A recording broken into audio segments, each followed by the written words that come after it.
শ্রমিক ফেডারেশন বা শ্রমিক ইউনিয়ন যেগুলো আছে সেগুলো দেখা যাচ্ছে যে এক ধরনের একজন ছিল, তাকে সরিয়ে আরেকজন বসে গেছে, কিন্তু কোনো নির্বাচন এখনো হয়নি।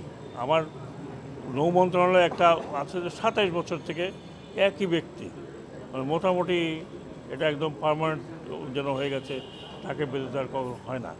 এটা তো হয় না, কারণ নির্বাচন হলেই তখন বোঝা যাবে যে তাকে বসাবে, কে বসাবে না।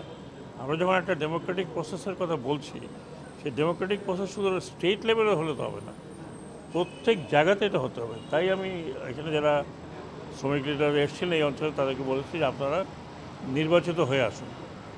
আপনারা নির্বাচিত হয়ে আসলে আমরা বুঝবো যে আপনারা সব শ্রমিকের পক্ষে কথা বলছেন।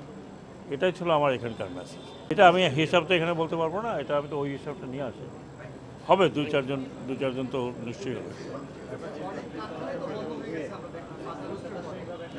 কারখানা বন্ধ হওয়ার তো দায়ী আমি না। তারা ব্যাংকের থেকে লোন নিয়েছে, টাকা পয়সা বিদেশে পাচার করেছে, টাকা পয়সা দিতে পারছে না, দেশ থেকে পালিয়ে গেছে, কারখানা চলছে না বাংলাদেশে। তো যদি কারখানা নাই চলতো তাহলে 7%, 8% আমাদের এক্সপোর্ট গ্রোথ হতো কীভাবে? এই কিছুদিনের মধ্যে আমাদের ভালো মালিকরা আছেন যারা কখনো ডিফল্ট হয়নি, যারা শ্রমিকদের লুক আফটার করছেন, বেতন ঠিক মতো দিচ্ছেন, বহুত বড় বড় গ্রুপ আছে।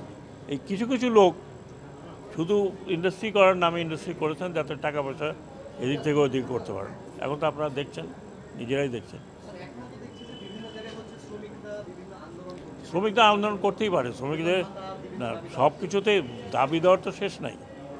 একটা মানুষের জীবনে কী দাবি না আছে? আমারও তো অনেক দাবি আছে, আমিও তো রাস্তায় নামতে পারি, আবার এটা না করলে দিতে হবে।